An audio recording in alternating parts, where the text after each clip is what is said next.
Hello, listeners. My name is Tim, and I'm here to help you master English. Why should you trust me and listen to me?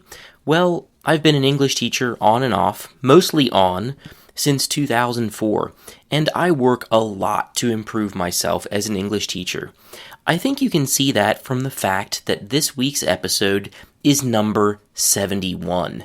I also have a lot of experience and, dare I say it, success learning languages myself. I know Russian, French, German, and Spanish, so that means I'm a pretty good example of how to learn languages. I'm also a world traveler and writer, which hopefully makes me interesting to listen to. In this week's episode, I am going to go back to my favorite area of English teaching, which is vocabulary. More specifically, this week's episode is about prefixes.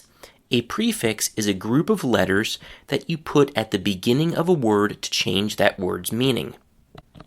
English has a lot of prefixes, around 135 of them in fact, but some of them are more interesting and practical than others. This episode will talk about just two prefixes that you can add to the beginnings of verbs. These prefixes are over and under. The cool thing about these prefixes is that they let you learn and use lots of new verbs without making a big effort. You just attach over and under to the beginning of a verb and you get a new meaning. Another cool thing about these prefixes is that they have opposite meanings. So over and under have opposite meanings, they're antonyms, and if a verb takes one of the prefixes, it usually also takes the other one too. So you get kind of 2 for 1. Let's start with the prefix under. When you put under at the beginning of a verb, it means that you do that action not enough or not well enough. So if you undereat, you didn't eat enough. For example, you were planning to run a half marathon and only ate your usual breakfast of 2 eggs and a piece of toast. So yeah, if you ate that breakfast planning to run 21 kilometers, you definitely underate. And if you underslept, you didn't sleep enough. You could undersleep because something is worrying you, you could undersleep because of loud noises, or you could undersleep because you drank coffee too close to bedtime. Actually, I personally undersleep pretty often, and I will tell you a bit more about that a bit later in this episode. Let's now look at the prefix over, which means that you did an action too much. So if you overslept, it means that you slept longer than you planned to and arrived at work or school late. And if you overate, it means that you ate too much and maybe now feel sick. Actually, a lot of Americans, maybe even most of them, overeat on a particular holiday, Thanksgiving. I'm embarrassed to say, but in recent years, overeating and proudly telling others about it has become part of Thanksgiving for a lot of people in this country. Right now, Thanksgiving is several months away. As I record this, it's August 11th, but I had a chance to overeat a few evenings ago when I went to an Indian restaurant and was served far more food than I expected. After I was already full, I looked at the plate and realized I had a choice between taking the food home and having it for breakfast or lunch, or, on the other hand, overeating and feeling sick as a result. So what did I do? I took the rational option, I'm proud to say, and took the food home instead of overeating. While we're on the topic of food, let's talk about cooking.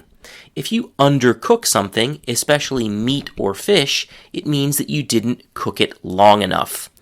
Undercooking, especially ground beef for hamburgers, can be very dangerous because the temperature in the meat doesn't get high enough to kill poisonous bacteria that might be in the meat.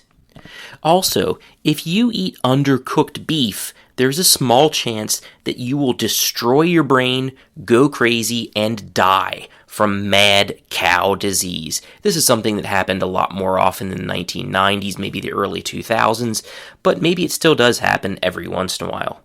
So, it's also dangerous to eat undercooked chicken, But that is a far more rare situation. For reasons of texture, I think, people find undercooked chicken far more disgusting than undercooked burger, so people are more careful about completely cooking chicken. I do remember, though, once being in Belgrade and being served undercooked chicken. It was so cooked, in fact, that it was kind of like chicken sushi.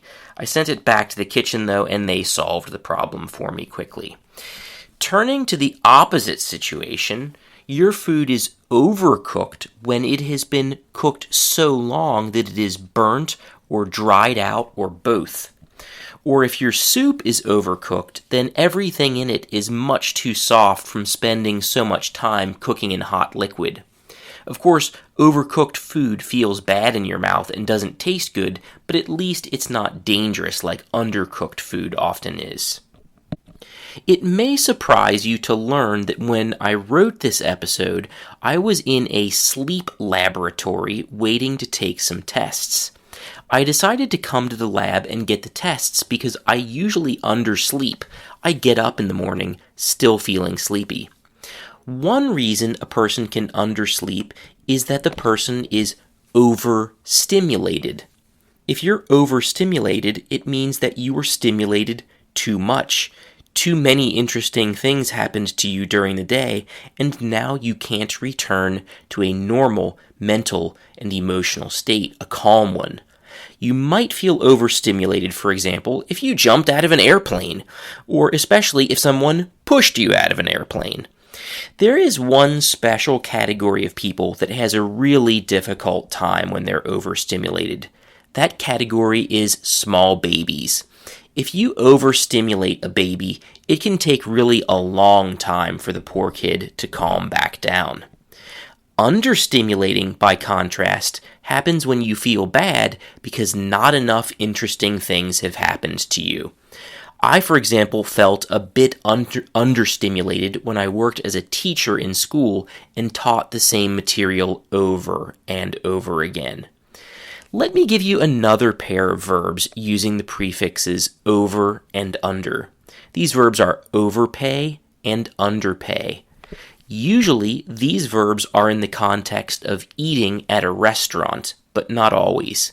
If you underpay, it means that you paid less money than what you owed. For example, the bill for your steak dinner was $80 with a tip. And instead of giving the waiter 4 $20 bills, that would be $80, you accidentally only gave the waiter 3 of them. So probably the waiter would be quite polite. He wouldn't directly tell you, hey, you underpaid me by $20. Now, if we're talking about overpaying, that could mean one of 2 pretty similar things. First, it could mean that you paid more money than you owed.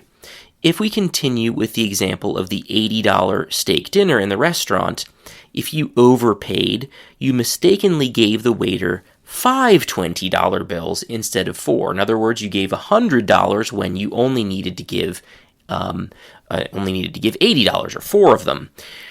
So the second thing that overpay can mean is that you pay above the market price for something, either because you are ignorant of what the market price is, or maybe because you were impulsive and didn't make a great decision. So if you're buying, for example, a used car that normally costs around $6,500 and you paid $7,300 instead, then you overpaid by a fair amount. Both overpay and underpay can easily be transformed into the adjectives underpaid and overpaid. If a person is underpaid, it means that they receive less money for their work than what the speaker considers fair or normal. And if a person is overpaid, that person is paid more money for their work than the speaker considers fair or normal. We also have another related pair of adjectives, underworked and overworked. When you say someone is underworked, it means that you think they work too little, maybe because they're lazy, or maybe just because they're lucky to have an easy job. Often when someone says that another person is underworked, there's an element of jealousy there. On the other hand, If you say someone is overworked, it means that their job is very hard and demanding and that they have to work more than you think is healthy or normal. So, now that we have underpaid, overpaid, underworked, and overworked, let's look at some combinations of these things. So, many people think that teachers, social workers, and garbage collectors are overworked and underpaid. That's because a lot of people think that these professions involve really hard work for low pay. At the same time, it's not hard to find people who say that especially teachers actually have really easy jobs. They have 2 weeks of vacation at Christmas time and nearly 2 months of vacation in the summer. And at least in the US, they typically only work until 3 p.m. So some people argue that teachers are actually underworked and maybe even overpaid for the work that they do. I think you might know what I think about that. Anyway, let's move on to another profession, law. It's not hard to find people who say that lawyers are overpaid. Also, sometimes people who work for a very successful family business and have a parent or aunt or uncle as their boss are overpaid. However, I wouldn't want to overstate that idea. If you overstate a fact or situation, you make it sound like it is bigger and more important than it really is. For example, a lot of people think that lawyers in the US are paid too much, but in reality, nowadays lawyers probably don't earn as much money as they used to. It's not uncommon nowadays to hear about people who graduated from law school and now are having a lot of difficulty paying back the money that they borrowed to study law. So yes, saying that lawyers are paid too much or overpaid might be overstated. And if you talk to a lawyer, they will probably remind you that they really work a lot, sometimes even 80 or more hours per week. In other words, they will tell you that they're overworked. I remember, for example, teaching lawyers from companies like Cleary or Clifford Chance who sometimes worked 2 days with only a couple of hours of sleep. I can tell you with a high degree of certainty that anyone who works for 2 days without sleeping is overworked. No doubt about it. Let's look at one more job, lifeguard. A lifeguard is a person who sits on top of a small tower near a beach or swimming pool and makes sure that the people in the water are safe. The biggest problem in being a lifeguard is probably understimulation. If they're lucky, nothing happens all day. So the second problem, though, is the low pay. So you could say that lifeguards are underworked, but also underpaid.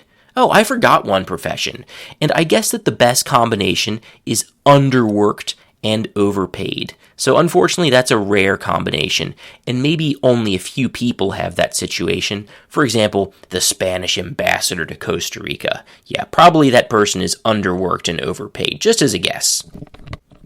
Let's move on to another adjective, understated. Understated is not exactly the antonym or opposite of overstated. Understated instead refers to a style or look or design that is interesting and impressive without using lots of bright colors and crazy shapes. For example, a woman's simple black dress is understated. It's elegant and interesting, even though it's very simple. Okay, so far in this episode, I have talked for the most part about words in pairs of antonyms. For example, overeat, undereat, overcook, undercook, oversleep, undersleep, overpay, underpay, overpaid, underpaid, overworked, underworked. That's a great way to learn new verbs and adjectives, but we also have a few verbs that start with just over. If someone tells you that you are overthinking it, that means that you are thinking really a lot about a situation or problem that has an easy solution.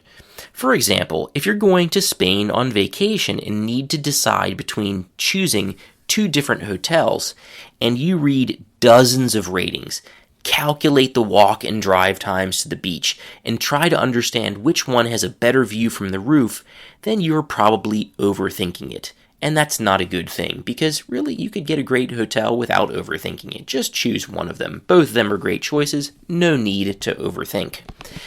There's also an adjective that starts with over.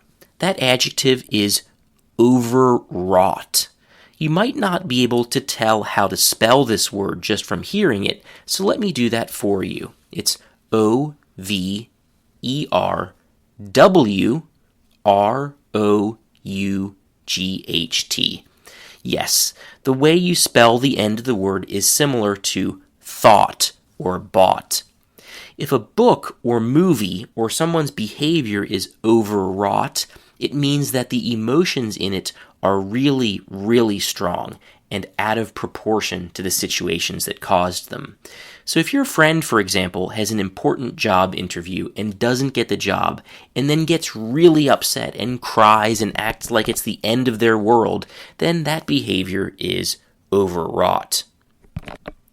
But from the perspective of your friend, maybe this loss really was overpowering, or so intense and negative that she just couldn't handle it. People and their reactions are different, and a loss or difficulty that is sad but not terrible for one person really can be completely overpowering for someone else. There is another more common synonym verb for overpower. That verb is overwhelm. So if an emotion or situation is so intense that you just can't believe that it's real, then it overwhelms you. You might feel overwhelming happiness if you get that dream job that you've always wanted, or overwhelming relief if you find out that you don't have a genetic sickness or condition that you were really afraid that you had.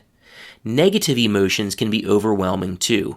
Overwhelming sadness, overwhelming anger, overwhelming fear, overwhelming confusion. Also, if you work in a school, being in contact with large numbers of kids could mean that your immune system gets overwhelmed. Or the kids could ask you so many questions that you can't possibly answer them all, in which case you're overwhelmed by questions. Now, I have to admit something to you. I am exactly the type of person who overthinks things, and I have a list of lots and lots more verbs containing the prefixes over and under. But I don't want to overwhelm you with verbs and adjectives, and at some point, enough is enough, and any more would be just too much. So I will leave those verbs for another time. Thanks for listening, everybody, and see you next Monday. Please remember to leave a positive review on Apple or Spotify or wherever you listen to this podcast. It really helps me a lot. Thanks again for listening, everybody, and again, till next Monday.